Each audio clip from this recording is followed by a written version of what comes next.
All right, today, Greg, who's like the new producer of my YouTube channel now, right? He's got his nice camera, he's behind the camera, right? You want to say hi, Greg? Hello. Hello, all right. So he had an idea how to engage the bigger muscle groups for using, when you're using your technique as opposed to some of the little ones.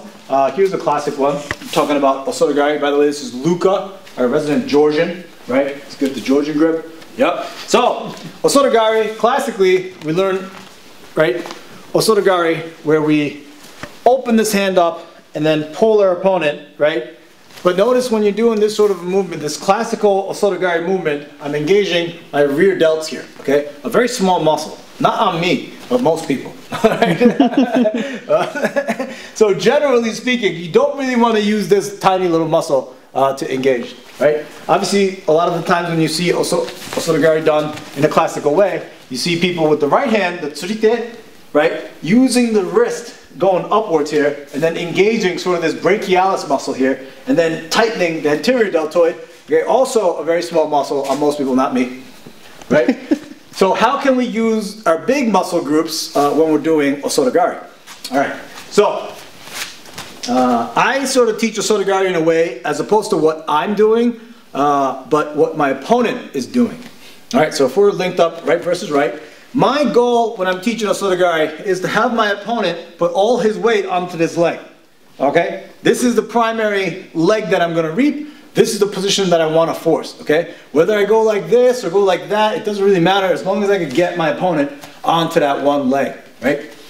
And the way I like to engage my big muscle groups is I step my toes to the outside, and look, I'm sort of facing my opponent, so I use my strong muscles, my back muscles, okay, my back and my lat, and I pull Luca really tight into me, okay? So notice when I pull in this direction, it's almost as if I'm doing sort of like a pull-up, okay, a neutral grip pull-up, which is a lot stronger than my lateral raises on the dumbbell, right?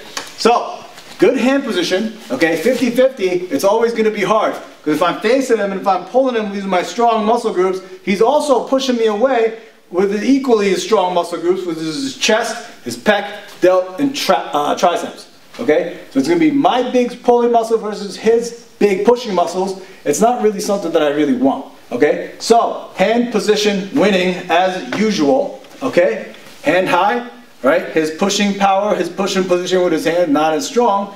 And I step, and look, I pull him and I lock his upper body into my body. Okay? And now I'm in this position, and you see this leg, now I'm capable of swinging this leg through, and then reaping this leg, and then taking him down. Okay? You ready, Luca? Okay, that would be Osoto gari using my strong back and biceps, and once I'm rooted into the ground, I'm using my glutes. Okay, my glutes to reap that leg really strongly, and throw my entire body weight forward, right, using my body weight. And that's just something that I thought I'd give a little bit of the tip. Of course, your technique in Randori is never going to look like this because he's resisting. Okay? But you should be able to do this on a cooperating partner and take yourself through the steps to mechanically do the technique in a perfectly executed way, right? Before you start hitting it live, right? Before he gives me the reaction where he brings that leg back, or gives me the opposite hit, or tries to run away, or X, Y, and Z, right? So thank you, Greg, for the suggestions. Don't use your little muscle groups, use your the big muscle groups, where you're mechanically stronger, and yeah.